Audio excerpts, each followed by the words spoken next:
wabarakatuh, edisi spesial Podcast Ruang Tamu. Hari ini kita akan bertamu di Salimar Boutique and Hotel.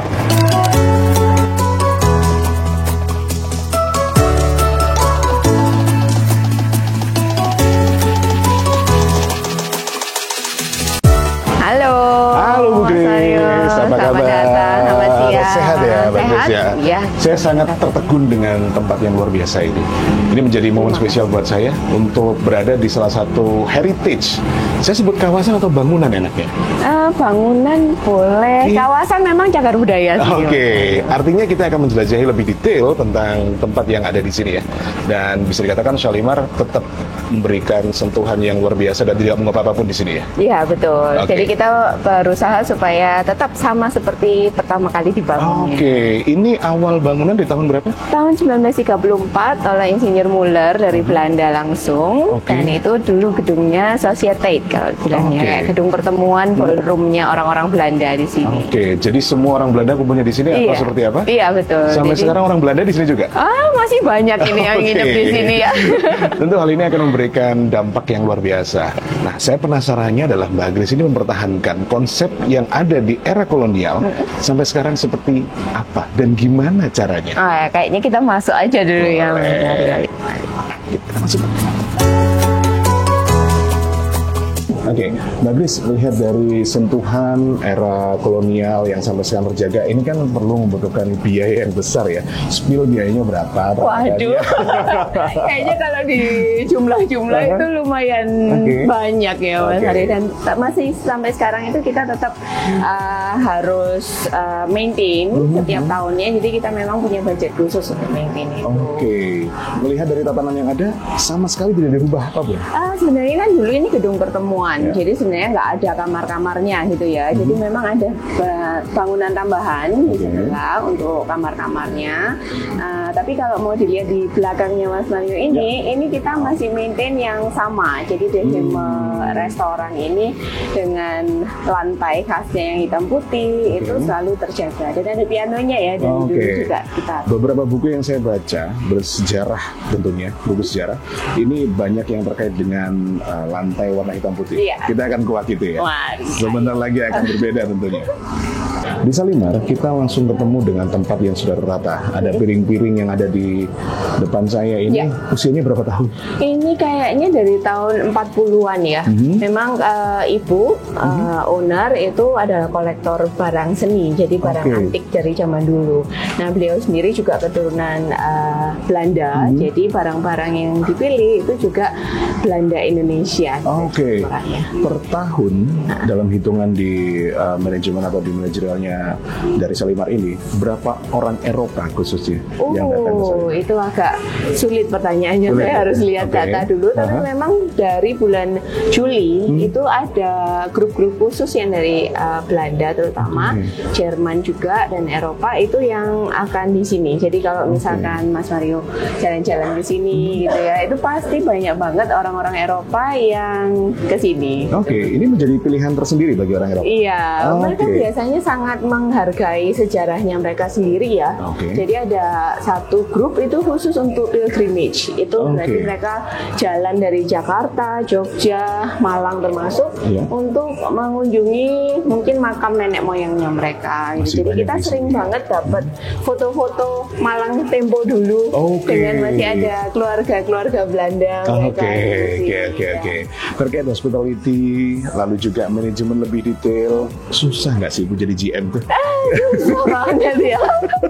Karena memang kan ada banyak divisi, terutama kalau di hotel. Jadi kita nggak hanya memprovide sesuatu yang standar seperti cleanliness dan lain-lain, tapi juga nilai sejarahnya. Oke, soal sejarah saya mau gali lebih dalam.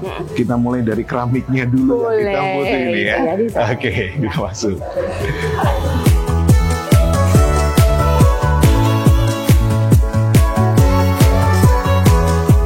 Ini salah satu ruang yang menjadi saya sebut andalan, Ya. The Hamel. Ya. Nama ini diresmikan atau sudah digunakan mulai awal berdirinya atau justru ada gubahan? Bukan, jadi setelah rebranding, jadi dulu kan sempat di tahun 64 kita jadi RRI. Yep, betul. Ruangan ini juga yang bersejarah untuk RRI juga ya.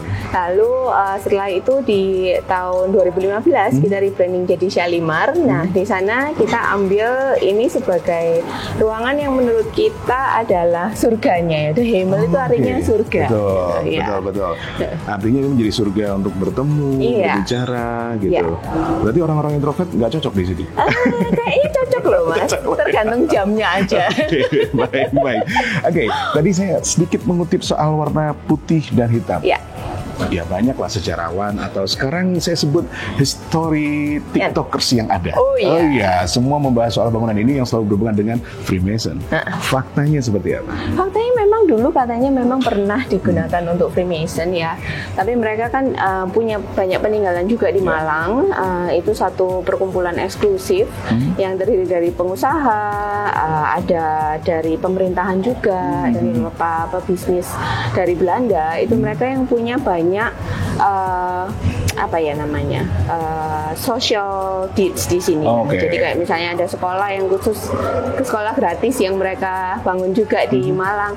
Nah, Freemason itu sempat ada di sini, sempat ada logonya juga Iya, kayak gitu betul. nanti Jangkar lihat itu di ya. satu itu ya, di satu foto di lobby. Oke. Itu tapi nggak terlalu lama karena mereka akhirnya memberikan gedung ini juga untuk Sociëteit Belanda itu. Oke, kita sambil jalan, sambil tahu hitam putih ini bahwa ini clear bukan terkait dengan Freemason ataupun bukan. juga aliran-aliran yang ya I don't know mereka membaca di mana ya.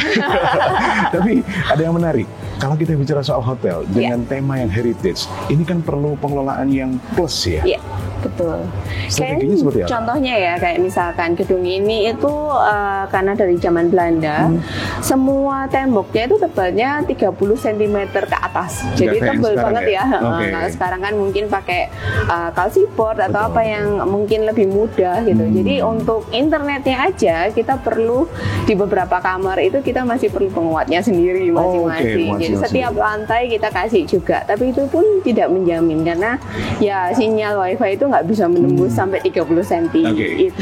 Kalau dilihat sekarang, apa sih yang membuat nyaman tamu datang ke sini? Nah, kalau yang saya lihat ya sekarang ini selain bangunannya yang termaintain dengan baik, itu mungkin yang pertama nggak serem ya Mas. Ya, Ya, kalau ke sini. Saya underline dulu soal serem. Nanti Iya. kita bahas juga. Jadi kita pengennya tuh inklusif. Jadi Oke. maksudnya kan semua orang mikir hotel bintang 5 pasti eksklusif. Pasti, betul. Sociëteit juga dulunya dipakai untuk golongan tertentu aja kayak pejabat, lalu orang-orang Belanda. Jadi karena itu kita kasih gebyok juga di depan itu sebagai Oke. lambang kalau kita tuh sebenarnya inklusif untuk semua kalangan. Iya. Silakan datang ke Shalimar gitu Oke. ya. Lalu untuk apa namanya outlets, kita juga nambahin outlets yang lebih friendly. Oke, Ya. ini biar lebih friendly kita sambil moving Iya. aja ya. Kita waktu berjalan ngelihat tempat yang ada di sini. Nah, underline soal serem, ini juga saya dapat cerita banyak sih soal kesereman. Oke. Bener nggak sih Bu serem? Dari kapan itu? Itu mulai dari RRI kayaknya. Kayaknya saya sama malah yang dengar dari teman-teman dari. betul. Kabarnya sih serem. Iya. Apa karena memang bangunnya udah lama atau seperti apa? Ya mungkin itu adalah sugesti ya teman-teman karena kan bangunan ini dari 1934 tapi kita nambah bangunan itu dari tahun 93 ya setelah kita tukar dengan RRI Ya. gitu. Jadi sebenarnya bangunan ini nggak serem, kayaknya nggak ada cerita-cerita yang menakutkan yang ada di sini. Oke, yang bilang gimana serem itu gitu. siapa ya? Sambil moving, ini Iya. tata letak yang ada, Iya. lalu juga ada grand piano. Iya. Ini usianya berapa Bu Kris? Ini usianya dari bangunan ini pertama dibeli ya, jadi tahun 1993. Oh 93 Iya. nih ya? Oke, ada tertentu waktu yang main setiap malam atau ada sesi sendiri? Yang ini memang belum ada karena memang kita nggak terlalu terfokus di sini untuk apa namanya entertainment ya. Ya. Karena yang di Hamel ini lucunya meskipun kita punya hall, tempat ini sering banget dijadikan tempat event, wedding. Oh, oke. Mungkin Siap. karena sudah cantik ya. Nggak perlu penataan ulang ya. Betul. Oke. Lihat sekarang banyak orang Eropa datang, tapi sebenarnya pasarnya ini mau menuju ke. Sebenarnya kita lokal juga ada ya, tapi terutama dari Jakarta, Semarang, Jogja, Bali, itu yang ke sini biasanya, Makassar gitu. Oke. Yang menjadi nilai plus, kita melihat dari tempat yang ada, kalau kita mau melingkari dari Hamel ini, yang dimana nilai plusnya itu selain sejarah, lalu juga mungkin story, biar kita sisihkan dulu ya soal yang seru-seru itu. Ada lagi ya nggak yang bisa dikatakan sangat memperkuat bahwa Shalimar ini memiliki hal yang berbeda dengan hotel lain? Mungkin memang makanannya ya. Jadi memang kan kebetulan owner Bu Lili dan saya ini foodie juga. Gitu. Dan kita incorporate itu ke The Hamel. Karena The Hamel ini kan di dalam bangunan bersejarah, jadi kita selalu punya culinary tales. Itu event tahunan, setahun bisa 2 kali. Kita mengundang chef-chef terkenal di Indonesia, ada master chef, ada produsernya. Itu yang kita challenge untuk membuat ingredients dari Indonesia. Jadi ingredient lokal disajikan secara bintang 5, gitu, set menu, yang bisa dinikmati sama anak-anak muda. Jadi kalau kita ngomongin sejarah, itu kan harus menurun. Gitu ya. Jadi kalau misalkan anak-anak muda sekarang nggak ngerti apa sih cenil, apa sih rawon, gimana gitu ya, taunya mungkin yang French fries gitu ya, instan goreng gitu ya. Jadi di breakfast kita pun ada. Kita punya karang asem, punya lidah sambal hijau, lalu ada. Tapi kita juga combine dengan budaya barat. Karena di sini all day dining. Jadi kita ngenalin ke ekspatnya atau ke orang luar itu ada pasta rawon. Yang harus nyoba. Siap. Kita akan gali dari sisi lain, bukan hanya kuliner, tapi ada hal lain yang harus kita gali. Saya penasaran tempat mana lagi yang akan ditunjukkan.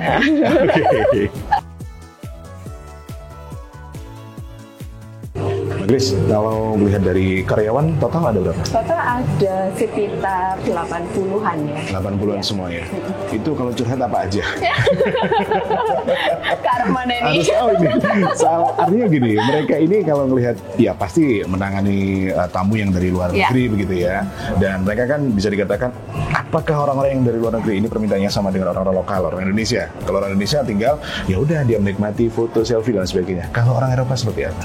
Wah, ini cleanliness-nya sangat pengaruh banget ya. Jadi kalau kita ngomong kebersihan, apalagi kalau details di kamar itu kita termasuk yang sangat banyak. Bisa sampai sekitar 20 amenities di kamar yang standar aja. Jadi cleanliness-nya sangat harus dijaga. Tapi yang paling delicate mungkin orang Jepang gitu.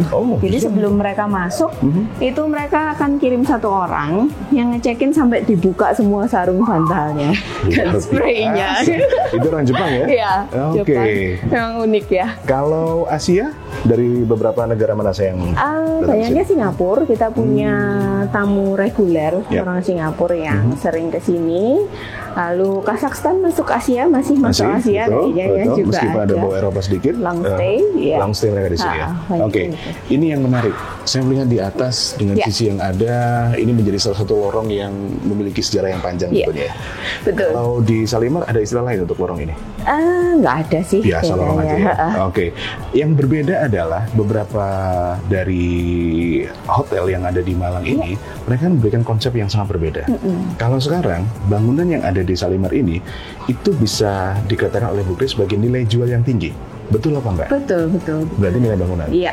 Bangunannya karena kan punya nilai sejarah yang tinggi, itu yang pertama. Yang kedua mungkin sebagai butik hotel kita selalu memberikan pelayanan yang personal ya, gitu. Jadi mungkin itu yang jadi plus point. Jadi tamu-tamu tuh merasa kayak pulang ke rumah gitu. Ya. Jadi kita selalu welcoming-nya biasanya welcome home. Welcome home. Yang berbeda adalah ketika menangani. Tadi Bu Grace sempat menyampaikan bahwa menangani beberapa orang yang berasal dari luar negeri. Beda-beda. Kalau orang Indonesia sendiri gimana? Kalau orang Indonesia itu kebanyakan mereka berpikir bintang 5 itu harus yang grand gitu. Yang wah gitu. Nah, sedangkan karena ini cagar budaya, ya ini yang wah untuk orang Eropa gitu ya. Kalau orang Eropa mereka sangat menghargai bangunan ini seperti aslinya kayak gitu. Jadi bintang 5 itu dilihat dari servisnya.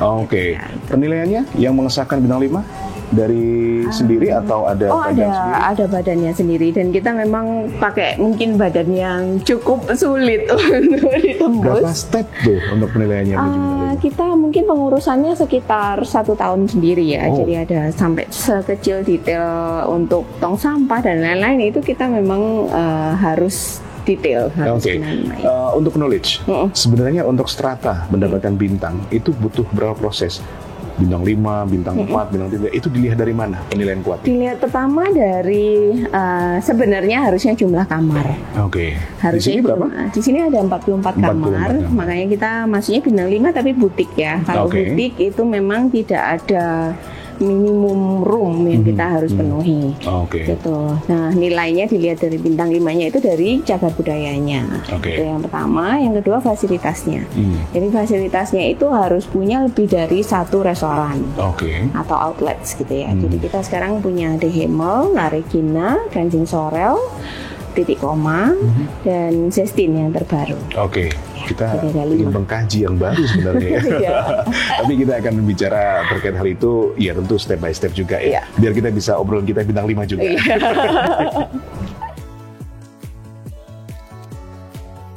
Oke, Mbak Grace, lihat dari sektor UMKM dari Salimar sendiri, bagaimana Salimar ini memberikan dukungan untuk UMKM? Sebenarnya nggak hanya ini ya, ini namanya Soga Butik. Oke. Di Soga Butik ini kami mengkurasi UMKM dari seluruh Indonesia, tapi kebanyakan memang Malang dan Jawa Oke. Timur.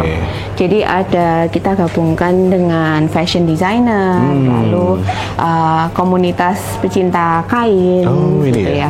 Jadi ini semua kami membuatnya ada 2. Jadi yang pertama Soga Butik ini, lalu ada yang kedua itu di Soga TOO, toko oleh-oleh ya. Gitu. Oke. Jadi UMKM bisa menitipkan barangnya ke sini untuk di-display. Nanti kalau terjual kita akan kirim ke mereka. Prosesnya gimana? Spill, Bu. Prosesnya bisa langsung datang aja ya. Oke. Kalau misalkan mau dilihat, nanti yang mengkurasi kebetulan saya sendiri. Wah, itu dia. Karena ya saya suka ya. Oke. Saya suka banget sama craft, art and craft. Jadi benar-benar bisa saya lihat, maksudnya ini apakah ini batik tulis atau enggak kayak gitu. Lalu dari motifnya gimana, apa cocok enggak sama target marketnya kita. Oke. Target market berarti orang-orang tamu dari Eropa sebagai Betul. Jadi kebanyakan di sini bule yang belanja. Kalau nggak bule berarti pejabat biasanya gitu ya. Oh, oke. Jadi ada mix of leisure and business karena kita kan lokasinya di tengah kota. Kebanyakan tamu itu butuh outfit untuk meeting mungkin kayak gitu ya. Tapi juga ada leisure-nya juga, karena gitu kita ada piyama kadang-kadang juga. oke. Lalu mungkin kebutuhan ke Bromo. Gitu. Iya, ini muncul ya semua ya. Iya, Oke. jadi outfitnya ada yang formal, ada yang sangat leisure. Oke.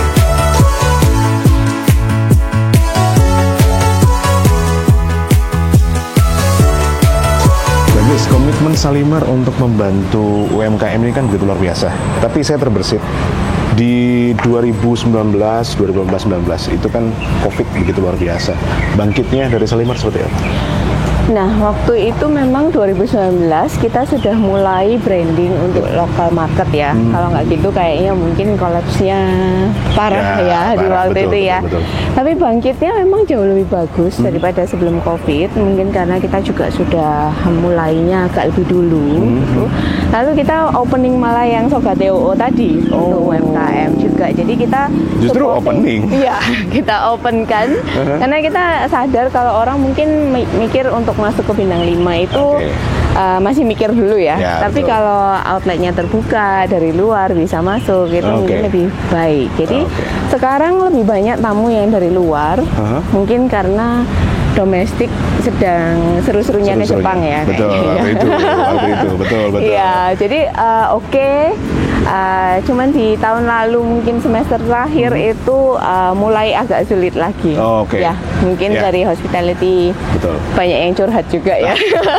Semoga Itu yang- kali ini bisa lebih baik sih. Lebih baik, Misalnya, betul. ya. Lebih baiknya lagi ada satu apa ya, kayak pasar malam gitu ya. Betul. Yang bisa dikatakan ini ya yang punya adalah Salimar gitu ya. Benar Tongtong Night Market. Iya. Kita akan lebih detail membahas itu ya. Saya kasih bocori, Tongtong itu akan seperti apa tahun Wah, ini. tahun Kabarnya masuk kan ya? Iya, iya betul sekali. Ya, ya, akan seperti berbeda nantinya. Berbeda banget, lebih besar. Negara sudah melihat itu berarti? Iya, Oke. karena tahun lalu sempat dikunjungi oleh Menteri Pariwisata ya waktu itu ya, Pak Sandiaga ya. ya. Jadi beliau terkesan sekali, lalu tanya apa ini udah berapa kali diadakan. Oke. Nah kita memang dari tahun 2016 itu sudah membuat tongtong ini, sampai di tahun kemarin sempat berhenti 2 kali waktu pandemi. Tapi sudah lebih dari sudah 8 kali. Oke, baik. Kalau yang Tongtong berarti namanya udah lama banget itu ya? Betul. Nah, Nggak dirubah ya? nah, kita nggak merubah karena itu adalah sejarah ya, jangan dirubah. Oke. Kita akan coba spill tahun berapa Tongtong dimulai. Oke. Ya, tahun berapa tuh kira-kira? Tongtong itu sebenarnya dari Belanda, Aha. ya kan? Justru dari Belanda? Dari Belanda, Oh. ya. Jadi dari Belanda mereka tuh sangat mengapresiasi budaya Indonesia, kuliner Indonesia, dan tongtong itu dibuat dari tahun sekitar 40-an di Den Haag di Belanda. Awalnya di Den Haag. Awalnya. Oke. Lalu akhirnya kita berpikir ya, kenapa kita nggak punya tongtong kecil lah ya? Oke, tongtong kecil. Untuk di Malang ini. Ya. Karena pasti untuk culture itu bisa turun-temurun berbagai generasi. Kita harus menginkludkan anak-anak muda juga untuk berkarya di ada wadahnya. Oke, baik. Jadi akhirnya kita mulai untuk memanggil teman-teman kulinernya mereka, gimana cara mereka mengembangkan itu dengan semua ide-idenya, lalu kita buatlah tongtong Night Oke, Market. versi Tongtong Salimar seperti apa? Kita akan lanjutkan perjalanan kita. Nah, di Taman Cermai ini nanti kita Oke. akan mengadakan Tongtong Night Market 2025. Taman yang luas, tempatnya enak, cuacanya oke. Kita akan mendapatkan kuliner saja atau ada budaya di sini? Ada banyak banget ya, ada banyak budaya yang sudah mulai hilang. Oh, Itu oke. kita hadirkan lagi ke sini. Oke. Ya. Di tanggal 24, 24 sampai 27 Juli 2025. Nggak kepengen nambah harinya? Waduh, itu dari 3 hari kita udah nambah jadi 4 hari. Oke. Di tahun kemarin itu kita sudah lebih dari, udah hampir 5.000 orang yang datang 5.000 di sini orang? dalam 4 hari. Wow. Dan hopefully ya karena kali ini kita masuk Karisma Event Nusantara, Ya, oke. hopefully akan lebih banyak lagi orang yang bisa Oke. join karena kita akan tutup jalanan ini. Oke. Jadi biasanya kita cuma di Taman Cermai ini dan di depan Shalimar. Lalu yang kali ini kita dapat amanah ini ya untuk menutup satu jalan ini untuk acara juga. Jadi acaranya akan sangat lebih besar dengan tenan yang lebih dari 50 tenan. Wow. Dan lebih dari 10 komunitas. 10 komunitas masuk sini semua? Iya. Oke. Saya tertarik dengan konsep yang mau dibawa ini. Iya. Kira-kira seperti apa konsepnya? Kita ngomongnya jalan jajan sore-sore. Jalan jajan sore-sore. Jadi waktunya tongtong itu selalu kita tepatkan dengan setelah musim berdiding. Oh ya, musim dingin. Oke, untuk menghangatkan Iya, ya. betul. Oke. Jadi setelah dingin-dinginnya Malang, udah nggak hujan, kita jalan-jalan di sini menikmati kulineran. Lalu juga ada lukisan, ada topeng, ada batik yang bisa dicoba langsung di tempat. Saya terbersit bagaimana masyarakat merespon tentang tongtong. Kabarnya itu berbau-bau vintage atau yang datang kalau nggak pakai baju jadul tuh kayaknya kurang cocok. Kurang nih. cocok sih ya, Benar. karena memang tongtong ini nanti akan disulap. Taman yang seperti Belanda ini akan disulap punya culture Indonesia. Oke. Jadi bisa ketemu sama teman-teman komunitas berkain, bisa belanja di sini sekalian jadi tempat photoshoot yang bagus kan, ya? gitu ya. Jadi selalu kita pakai kebaya. Oke. Dan baju ada. Baju ada. Tapi yang masuk sini nggak wajib pakai. Nggak wajib, baju ya? nggak wajib. Oke. Cuman semua di sini yang ngisi tenan disarankan memakai pakaian. Ya, oke. Kalau di Belanda tentang tongtong sampai sekarang masih berjalan. Masih sampai tahun lalu lalu. Oke. Kabarnya tahun ini kayaknya mereka ada pemangkasan budget. Oke. Jadi kemungkinan tong-tongnya tidak ada. Efisiensi nggak hanya di Indonesia ya? Kayaknya gitu ya, seluruh dunia ya kayaknya. Tapi ada afiliasi, artinya mungkin ada perpaduan tong-tong yang ada di Belanda, lalu di sini. Sama ke sini ya. Sebenarnya kita mengundang teman-teman yang perform di Tongtong Night Market Belanda itu untuk perform juga di Tongtong Night Market kita. Oke, langsung dari Belanda? Langsung. Tapi ya teman-teman sendiri kan. Oh, mereka iya, kan iya, biasanya iya. terbang ke Belanda Betul, tuh. betul. Jadi mereka juga perform di sini. Oke, kalau melihat dari taman yang ada di sini, tempatnya begitu luar biasa, ditambah ini nanti masih ada? Ada. Tetap di sini ya? Tetap akan kita display. Because Bagian ikonik dari- aja ya. iya, Oke. betul. Ikoniknya selain mobil juga ada satu yang besar sekali dan ada di tengah. Banyak orang salah mengatakan itu. Kira-kira apa itu? Nanti biar Mbak Grace yang jelasin soal satu ikonnya. Oke, saya berada di ikon yang menjadi nilai tinggi menurut Iya. saya seperti itu. Ini penjelasannya sedikit Bu. Nah. Tentang apa nih Mbak Grace? Apa ya ini? Ini adalah- apa ini? Bukan trompet ska, bukan?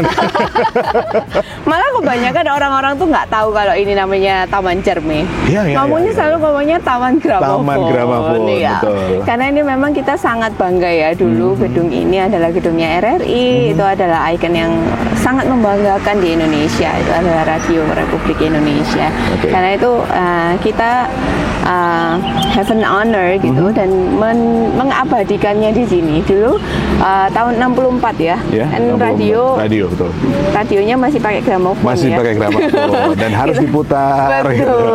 Oke. Jadi itu sangat seru banget. Jadi kita mau taruh itu di tengah-tengah taman kota ini. Kenapa sekalian nggak dijebol aja diganti hal lain gitu? Kenapa tuh Wah, alasannya? Itu Apa historical lagi? Iya. Oke. Jadi ini benar-benar mempertahankan nilai-nilai sejarah. Iya ya, karena kalau kita ngomongkan kalau kita mau menghilangkan satu sejarah, menghilangkan satu bangsa, ya hilangkan sejarahnya kan gitu ya. Oke. Jadi kalau kita nggak mulai mengapresiasi sejarah dengan cara yang menyenangkan kalau saya bilang, Ya. karena orang pasti berpikir oh belajar budaya dan belajar sejarah itu bosen gitu ya. Iya, Kayak pasti. aduh ingetin ini gitu. Kayak dulu terus terang aja kayak mata pelajaran sejarah itu saya paling nggak suka Oh, gitu gitu. kan. Tapi melihatnya secara langsung, terlibat di dalamnya itu beda banget Oke. dengan harus belajar menghafalkan. Ya. Nah, seberapa kita generasi muda yang bisa menghargai sejarah, kita jadi bisa tahu, oh seperti apa ya, kita ngomongnya root ya, Root. jadi akarnya kita itu dari mana, yang menjadikan kita sekarang. Oke. Ya, Menjadi kebanggaan bagi. Betul. Oke, menjadi kebanggaan teman-teman juga di Salimar Iya. ya. Oke, sedikit soal tong-tong, apakah nanti akan diisi dengan nilai sejarah? Edukasi? Tentu banyak, Oke. banyak banget. Jadi kita ada pameran. Ya. Pameran ini pameran di The Hemel. Nanti ada 40 anak-anak dari Sumen Art Sekolah Gambar di Oke. Surabaya yang akan menampilkan lukisannya. Kebetulan saya juga. Temanya Bangga Indonesia. Dan mereka membuat lukisan-lukisannya itu jadi satu mainan monopoli Oke. yang untuk nanti kalau undangan akan dikasih juga. Oke. Jadi sejarah itu akan berlanjut gitu. Oke. Di cara yang menyenangkan mereka bermain, tapi mereka juga bisa ngelihat gambar-gambar tokoh Indonesia, Oke. ada rumah adat, Rumah adat. ada makanan, Oke. ada tanaman, jadi asli Indonesia kayak Oke. gitu. Lalu ada wayang Wayang juga? suket. Oh ya. Nah, ya betul, banyak betul. yang nggak tahu kan wayang Betul, suket itu betul, apa betul. gitu ya. Jadi akan ada banyak berupa permainan yang mungkin anak-anak muda sekarang masih nggak tahu karena banyak yang pakai tablet gitu ya. Betul. mainannya. Paling tidak dijauhkan dari gawai, Betul. datang ke sini jauh dari gawai buat selfie, setelah itu taruh tas lagi. Iya. Itu ya. Nggak usah yang lain-lain ya. Kayaknya kalau di sini gawainya cuma dipakai buat foto Oke, aja ya. buat selfie. Saya setuju dengan hal itu. Oke, sedikit terkait dengan status heritage. Ya. Tahun berapa Salimar dapat? Tahun 2 tahun lalu. 2 tahun lalu. Ya. Sudah di labeling untuk heritage. Yes. Berarti harus dijaga benar ya. Betul. Nggak cuma ini aja, tapi semua pengembangan bisnisnya kita itu juga adalah cagar budaya. Oke. Jadi kalau lihat di La Regina restoran itu makanannya Italian, tapi semua bangunannya sampai ke atap, Atap. dan kaca patrinya itu Oh, masih oke. asli. Ya. Jadi pembangunannya ini kurasinya agak luar biasa ya. Cukup memusingkan ya.